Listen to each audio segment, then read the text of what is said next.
One of the most common storage questions we get here at Today's Homeowner is how do I keep my garage and my shed from getting so cluttered? Well, first, stop collecting so much junk. But in the real world, of course, that's not possible. So the first rule is try not to let the floor get too cluttered. And you can do that by utilizing the wall space for storage. Now, what happens when the wall space is all filled up?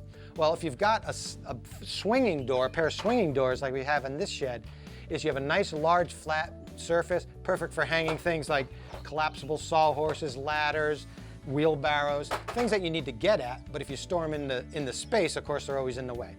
So in this case, I'm just going to use a couple of utility hooks, metal hooks, you can get at any hardware store or home center. I'm going to attach them to the door frame with a couple of drywall screws.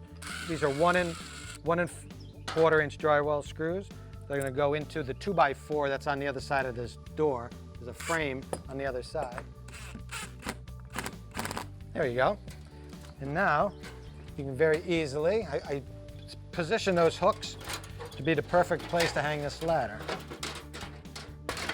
There. Now there's plenty of room to still close the door, but the ladder's right there, ready when I need it.